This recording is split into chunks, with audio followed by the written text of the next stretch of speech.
Hello everyone, you are warmly welcome to your favorite program. දවසකට වතාවක් කතාවට රටාවක්. අද පාඩමින් මම ඔයාලට කියලා දෙන්නේ මෙන්න මේ වාගේ දේවල් කොහොමද ඉංග්‍රීසියෙන් කියන්නේ කියලා. මේක ඉතා සරලයි. නමුත් අපිට එදිනදා කතා බහේදී ඉතාම අත්‍යවශ්‍ය වෙනවා. මොහොතකට මොහොතක් සුළු වේලාවක් කියන අර්ථය ගැනීම සඳහා අපි භාවිතා කරන ෆ්‍රේස් එක තමයි for a while. For a while මේක ක්‍රියා විශේෂණයක් සේ තමයි කටයුතු කරන්නේ.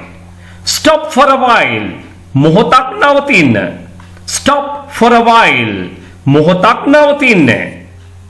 මොහොතක් වාඩි වෙන්න. Sit for a while. Sit for a while මොහොතක් රැඳී සිටින්න. Wait for a while. Wait for a while මොහොතක් ඇහුම්කන් දෙන්න. Listen for a while. Listen for a while මොහොතක් හිතන්න.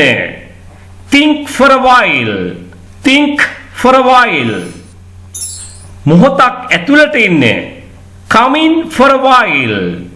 Come in for a while මොහොතක් එළියට යන්න. සුළු වේලාවකට එළියට යන්න. Go out for a while. Go out for a while මොහොතක් එළියට එන්න. Come out for a while.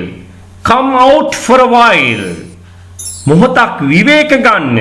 Rest for a while. Rest for a while මොහොතක් නිහඬ වෙන්න. නිශ්ශබ්ද වෙන්න. Be quiet. එහෙම නැත්නම් අපිට කියන්න පුළුවන් be silent for a while.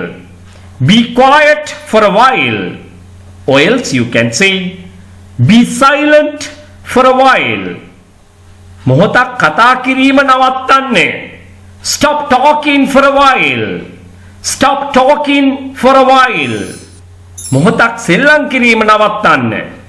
Stop playing for a while. Stop playing for a while මොහොතක් මෙහෙ බලන්න. Look here for a while. Look here for a while මොහොතක් එහෙ බලන්න. අරහෙ බලන්න. Look there for a while. Look there for a while මොහොතක් මට සවන් දෙන්න. Listen to me for a while. Listen to me for a while මොහොතක් ඒ ගැන හිතන්න. Think about it for a while. Think about it for a while මොහොතක් ඒ ගැන හිතන්න. Think about it for a while මොහොතකට මෙතන වාඩි වෙමු. Let's sit here for a while. Let's sit here for a while මොහොතක් කතා කරමු.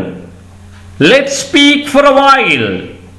Let's talk for a while කතා බහ කර කර ඉමු කියන්නත් පුළුවන්. ඒකට chat කියන වචනයත් යොදා ගන්න පුළුවන්. ඔය අල්ලාප සල්ලාපේ යෙදෙනවා. Let's chat for a while මෙන්න මේ විදිහට සරල වුණත් ඔයාට ලස්සන වාක්‍ය රටාවක් නිර්මාණය කරගන්න පුළුවන්. එදිනදා කතා බහේදී පාවිච්චි කරන්න පුළුවන්.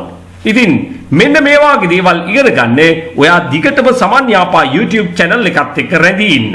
ඒ වගේම ඔයා මගේ online classes එහෙම නැත්නම් නේවාසික පුහුණු කඳවුරු පිළිබඳව දැනගන්න උනන්දුවක් දක්වනවා නම් ඔයා අනිවාර්යයෙන්ම මෙන්න මේකටත් සවන් දෙන්න අමතක කරන්න එපා. පාසල් යන දරුවන්ට උසස් අධ්‍යාපන කටයුතු වල නිරත වෙලා ඉන්න අයට, රැකියාවල නිරත අයට, ඒ වගේම රැකියාව බලාපොරොත්තු වෙන සිටින අයට, එහෙමත් නැත්නම් විභාග ප්‍රතිඵල බලාපොරොත්තු වෙන සිටින කෙනෙක් වෙන්න පුළුවන්. ඔයාගේ දැනුමට ගැලපෙන විදියට කණ්ඩායමකට එකතු වෙන්න පුළුවන්. එහෙම නැත්නම් තනි පුජ්‍යල පන්තියක් සංවිධානය කරගන්නට පුළුවන්. මේ සියලුම පන්ති දෙආකාරයකට පැවැත්වෙනවා.